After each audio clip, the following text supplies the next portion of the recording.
वालेकुम गाइस।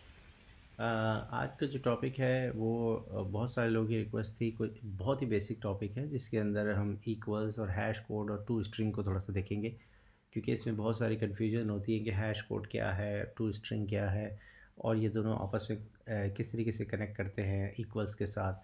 तो एक छोटी सी एग्जांपल देखेंगे और इसको समझने की कोशिश करेंगे।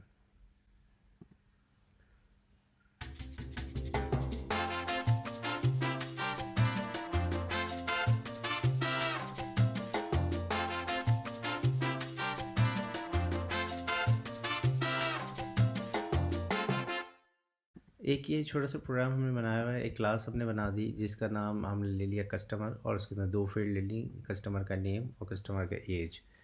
और एक हमने कंस्ट्रक्टर ले लिया है, और उसके अलावा हमने दो गेटर और सेटर मेथड बना दिए। गेटर और सेटर मेथड आप बना सकते हैं इजीली राइट क्लिक करके, जनरेट करके। अभी मैं इन सब कोड को हटा देता हूँ। ठीक है, ये हमारे पास छोटी सी क्लास हो गई, और यहाँ से आप राइट क्लिक करेंगे और आप कहेंगे जनरेट। ठीक है, तो आप बना सकते हैं गेटर सेटर हैश और इक्वल टू वगैरह वगैरह। अभी मैं जो हूँ वो बना देता हूँ गेटर और सेटर्स को।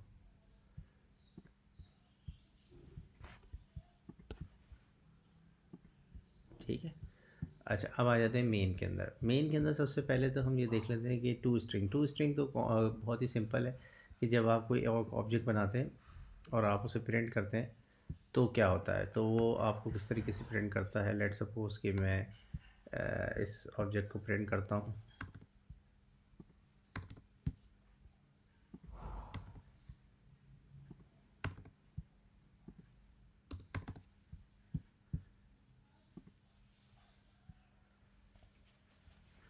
ठीक है, अगर मैंने किसी ऑब्जेक्ट को प्रिंट किया तो उसने क्या दिखाया, com dot Nazim dot customer, और फिर आगे कुछ लिखा हुआ है और ये फिर इसका हैश कोड आ रहा है। तो बेसिकली हमें तो बेसिकली जब भी ऑब्जेक्ट को प्रिंट कराना हो, या जब हम डॉट टू स्ट्रिंग लिखें या ऑब्जेक्ट का नाम लिखें, तो प्रॉपर उसकी वैल्यूज़ प्रिंट हो। तो इसके लिए सिंपल टू स्ट्रिंग है। ठीक है, क्योंकि अभी तो वो ऑब्जेक्ट दिखा रहा है और साथ में एट द रेट दिखा रहा है। ये बेसिकली इसका हेक्साडेसिमल कोड होता है।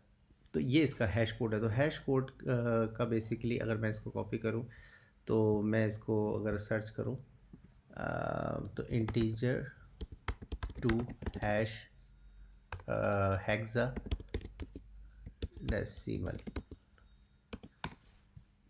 तो integer to hexadecimal, right.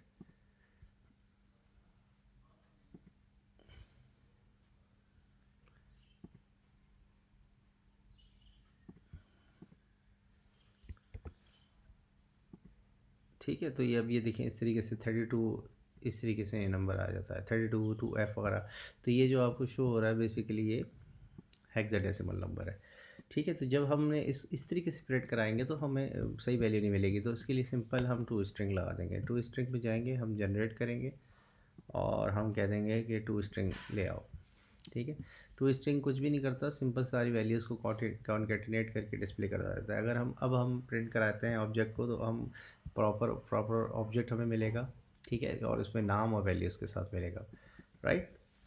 अच्छा, अब आ जाते हैं इक्वलिटी को। इक्वलिटी को अगर हम चेक करना चाहें, फॉर एग्जांपल ये दो हमने ऑब्जेक्ट बनाए और हमने इन दोनों ऑब्जेक्ट को अगर हम प्रिंट कराएं तो क्या होगा। ठीक है, तो अगर मैं इन दोनों ऑब्जेक्ट को प्रिंट कराता हूँ और फिर उसके बाद इनकी इक्वालिटी को चेक करता हूँ तो किस तरीके से काम करेगा। ठीक है, अगर हम इसको चलाते हैं तो दोनों ऑब्जेक्ट हैं, सेम वैल्यूज़ हैं। तो ये अगर देखें, दोनों ऑब्जेक्ट हैं, दोनों के अलग अलग हैश कोड हैं। इसका कोड अलग है, इसका कोड अलग है, और इक्वलिटी को हमने चेक किया तो उसने दे दिया कि ये फॉल्स है। ठीक है, अब इक्वलिटी बेसिकली क्या होती है कि जब दो ऑब्जेक्ट उनकी सारी वैल्यू सेम हो जाए तो वो इक्वल्स होने चाहिए। तो इसका मतलब ये है कि अभी तो इक्वल नहीं है। ठीक है, क्योंकि इनके हैश कोड भी अलग हैं और इनकी इक्वालिटी भी अलग है। तो हमें इक्वालिटी इनकी एक करने के लिए बेस्ड ऑन वैल्यूज़ हमें जो है ना इसका इक्वालिटी को जो है ना वो ट्रू करना होगा। ठीक है, तो वो कैसे करेंगे, उसके लिए भी ये होगा सिंपल सा कि आप इक्वल्स का जो मेथड है उसको हम क्या करेंगे, जनरेट कर देंगे। ठीक है, तो आपने कहा equal and hash code, next. तो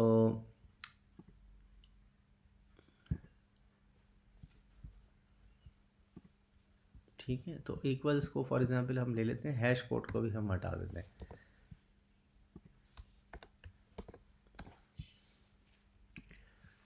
ठीक है, तो इसमें बेसिकली अगर आप गौर से देखें तो इक्वलिटी अब इस केस के अंदर ट्रू आनी चाहिए, क्योंकि ये मेथड इक्वल्स का क्या करता है, अगर हम इसको चलाते हैं, देखिए इसने क्या किया, एक मिनट, मैंने दो कस्टमर्स ऑब्जेक्ट बना लिए, कस्टमर 1 कस्टमर 2, और उसको हमने चेक किया तो हमने दोनों की वैल्यू सेम डाली और हमने इसको चेक किया तो ये स्टिल फॉल्स दिखा रहा है। ठीक है, क्योंकि फॉल्स दिखा रहा है क्योंकि ये दोनों कस्टमर्स, अभी मैं इसको चेक कर लेता हूँ।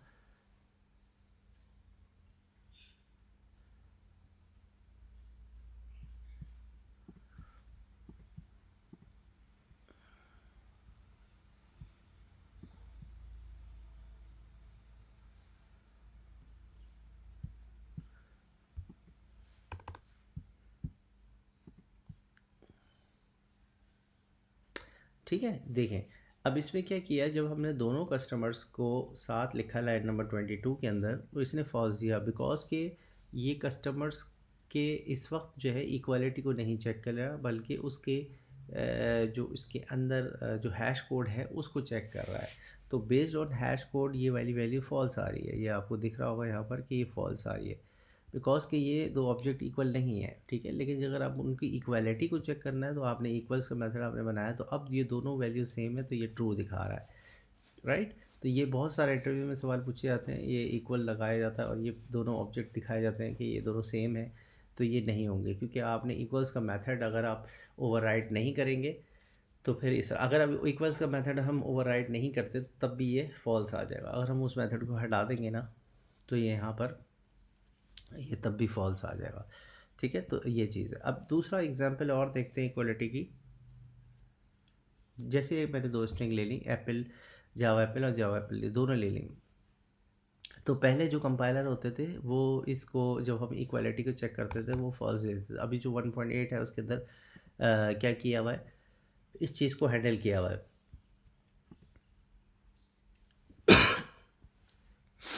जब हम इसको चलाते हैं, देखिए इक्वल्स क्या कह रहा है, ट्रू, क्योंकि दोनों ऑब्जेक्ट जो है ना सेम वैल्यूज़ हैं तो इसने दोनों को हैश कोड भी सेम बनाया हुआ है और सेम यानी एक ही ऑब्जेक्ट इनिशियलाइज कराया हुआ है और उसी एक ऑब्जेक्ट को जो है वो चेक कर रहा है बार बार, यानी कि मेमोरी के अंदर दो अलग अलग लोकेशंस नहीं बनी हुई बल्कि एक ही लोकेशन बनी हुई है। ठीक है, तो अगर हम इसको ऊपर वाले थोड़ा सा कोड हटा दें और आपको थोड़ा समझाने की कोशिश करें कि ये किस तरीके से काम कर रहा है।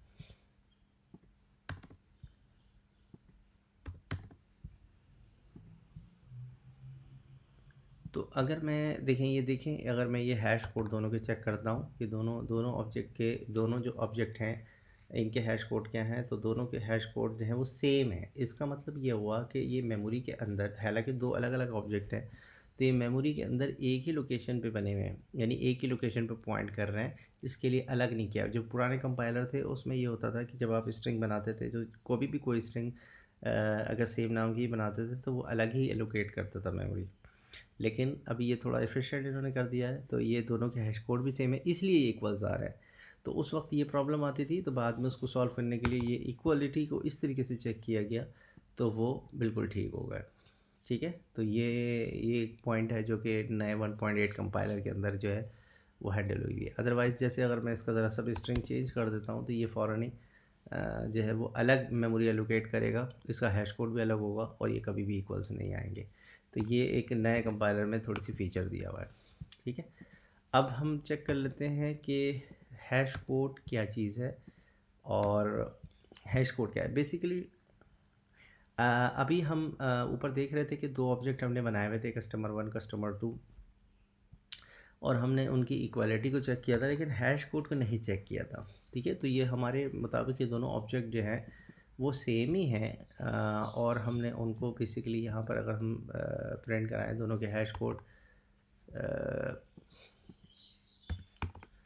और हम इसको रन करें तो ये देखें दोनों ऑब्जेक्ट सेम हैं, दोनों के हैश कोड अलग है। इक्वलिटी इसकी हमने हमने यहाँ पर चेक भी कर ली थी कि दोनों ऑब्जेक्ट इक्वल्स भी हैं। जब ये दोनों ऑब्जेक्ट इक्वल हैं, अब ज़रा यहाँ पॉइंट समझने की कोशिश कीजिएगा कि ये दोनों ऑब्जेक्ट अगर इक्वल हैं, जो कि दिखा भी रहा है, दोनों के हैश कोड भी अलग हैं लेकिन ये ऑब्जेक्ट इक्वल हैं, तो अब आइए एक और चीज़ चेक करते हैं। वो हो कि वो कहलाती है सेट। सेट बेसिकली क्या होता है, जेनेरिक्स है, और सेट जो है वो कभी भी डुप्लीकेट वैल्यू नहीं लेता। अनऑर्डर और डुप्लीकेट, अनऑर्डर में वैल्यू होती है इसकी, यानी कि आप 3 को पहले रख सकते हैं, 5 को बाद में, और 5 को पहले और 3 को बाद में, तो इसको कोई इशू नहीं है। तो ये अनऑर्डर होती है लेकिन डुप्लीकेट वैल्यूज़ नहीं लेता ये। हैश सेट जो है कभी भी डुप्लीकेट वैल्यू नहीं लेता। तो अगर ये सब ऑब्जेक्ट सेम हैं तो इनकी डुप्लीकेट, तो फिर हमने एक सेट बनाया और हमने कहा कि ये हैश सेट टाइप का होगा, और दोनों ऑब्जेक्ट उसमें डाल दिए और फिर हमने प्रिंट करवाया। तो क्या हुआ, ये दोनों ऑब्जेक्ट प्रिंट होगा। इट्स मीन कि ये दोनों ऑब्जेक्ट एक नहीं है, हालांकि इक्वलिटी हमने चेक कर ली है। ठीक है, तो ये दोनों ऑब्जेक्ट इक्वल नहीं हैं, यानी कि ये दोनों यूनिक ऑब्जेक्ट नहीं है, अलग अलग ऑब्जेक्ट्स हैं। तो इनको अगर मेमोरी की यानी यूनिकनेस आपने बनानी है, तो अब आपको हैश कोड को भी इम्प्लीमेंट करना है। हैश कोड इक्वलिटी के हिसाब से बना हुआ होता है। तो हैश कोड को अगर हम खोल लेते हैं, तो ये देखिए इसमें कुछ भी नहीं किया हुआ, इसने चेक किया हुआ है कि नेम नल ना हो, तो जो नेम का हैश कोड है वो ले लो, वरना ज़ीरो दे दो। तो यहाँ पर कोई नंबर आ जाएगा, वो नंबर ले लो, उसको 31 से मल्टीप्लाई कर लो, और एज चूँकि इंटीजर है उसमें जमा कर लो, तो एक नंबर ही बन रहा है। तो ये बेसिकली हो ये रहा होगा कि दो ऑब्जेक्ट अगर सेम है तो दोनों का हैश कोड सेम बन रहा होगा। अगर हम इसको चलाएं और देखें, तो ये अब देखें दोनों ऑब्जेक्ट का हैश कोड सेम हो गया। इट्स मीन कि दोनों ऑब्जेक्ट सेम भी होगा, इक्वालिटी भी सेम हो गई। तो देखें सेट ने इसको फिर एक ही में डाला। बात समझ रहे हैं? तो ये बेसिकली क्या हो रहा है कि ये दोनों ऑब्जेक्ट अब एक हो गए। अब इन मेमोरी के अंदर दो अलग सेपरेट ऑब्जेक्ट नहीं है, बल्कि एक ऑब्जेक्ट है। तो इसलिए खाली इक्वल्स के मेथड से काम नहीं चलेगा, आपको हैश कोड को भी इम्प्लीमेंट करना पड़ेगा। अदरवाइज़ ये होगा, आप इक्वलिटी को अचीव नहीं कर सकते। बिल्कुल सिमिलरली अगर आप हैश कोड को इम्प्लीमेंट कर देते हैं, इक्वल्स को नहीं करते, तब भी ये फेल हो जाएगा। तो इक्वलिटी को भी आपने चेक करना है, और हैश कोड को भी, इसको भी हम चला के दिखा देते हैं आपको। ठीक है, तो अभी भी देखें ये दो, अब उन दोनों के हैश कोड सेम है लेकिन इक्वलिटी फॉल्स है। तो इसने क्या किया, दोनों ऑब्जेक्ट्स को ऐड कर दिया। तो आपको समझ आया कि अगर आप ये चाहते हैं कि आपकी जो ऑब्जेक्ट है उसकी यूनिकनेस बेस्ड ऑन वैल्यूज़ पड़े, तो आपको ये दोनों मेथड, हैश कोड और टू स्ट्रिंग, दोनों ही आपको इम्प्लीमेंट करने पड़ेंगे, तब वो एक यूनिक ऑब्जेक्ट बनेगा। वो मेमोरी के अंदर एक ही लोकेशन लेगा और फिर उसके बाद आपका सेट सही काम करेगा। ठीक है, ऑल्दो कि आपने दो ऑब्जेक्ट जो है वो बनाए हुए होंगे सेपरेटली, लेकिन वो मेमोरी की एक ही लोकेशन पे सेव हो रहे होंगे, एक ही लोकेशन को पॉइंट कर रहे होंगे, क्योंकि सेट बेसिकली इसी तरीके से काम करता है। तो ये दोनों मेथड कंबाइंड में इस तरह काम करता है।